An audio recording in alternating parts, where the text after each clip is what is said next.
बदला असा घेतला की ताईचे तुकडे केले, ताईची केस कापली किंवा अन्य गैर गुप्त अंगांवर तिने प्रहार केलेला आहे। इथे माझी मुलगी यशस्वी हिच्या उरणमध्ये निगरून हत्या झालेली आहे। दाऊद शेख नावाच्या जिहाद्याने केलेली आहे।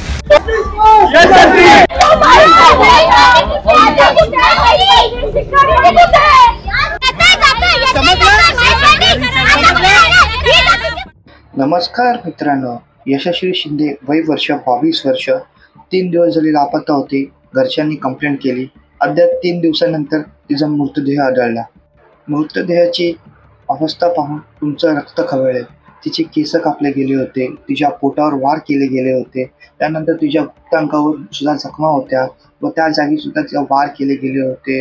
नको नको त्या ठिकाणी तिचे वार केले होते। मित्रांनो, ही गोष्ट सांगताना सुद्धा मला लाज वाटते।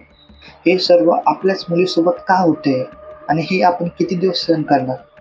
तर मित्रांनो, दाऊद शेख नावाच्या मुलाने यशस्वी शिंदेची हत्या केली।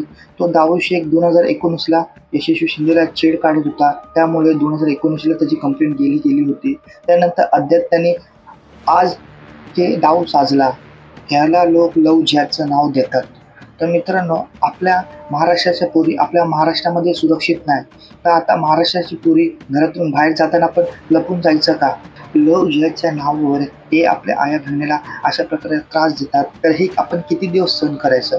तर मित्रांनो, माझं मत आहे की या लोकांना भर चौकामध्ये लटकवा, त्यानंतर यांचे गुप्तांक छाटून टाका, त्यानंतर बघू पुढे कोणाची हिंमत होते। यशस्वी ताई, तुझे हाल काय झाले असतील? तो नराधम तुझ्यावर सपासप वार करत होता, तू मदतीसाठी हाक मारत होतीस, दादा वाचव, बाबा वाचव, पण तुझ्या मदतीसाठी तिथे कोण नसेल। तू तुझा जीव मुठीत घेऊन तिथे पडले असेल, तडफडत असेल, तरी तो नराधम तुला सोडत नसेल।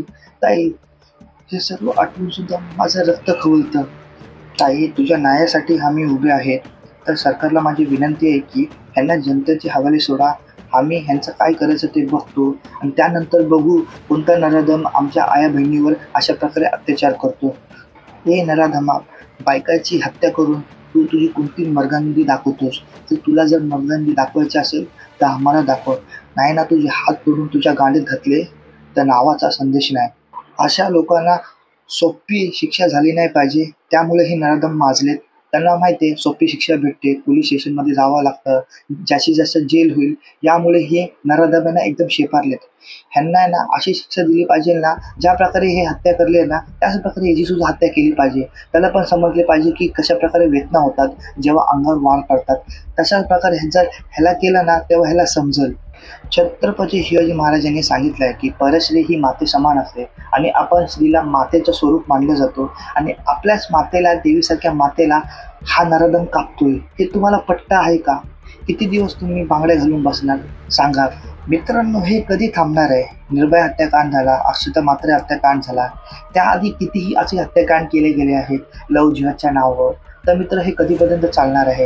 ही हिंमत कशी होत आहे यांची? तर सरकारने ह्याच्यावर काय निर्णय घ्यावा हे सरकारला कळायला पाहिजे की यांची हिंमत का होते, हे सारख्या घटना का होत आहेत, काय कुठे सरकार चुकते। सरकारने यावर लक्ष दिलं पाहिजे।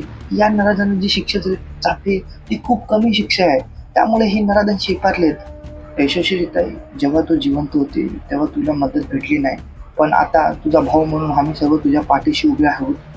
तुझ्या न्यायासाठी व तुझ्या हक्कासाठी आम्ही लढू।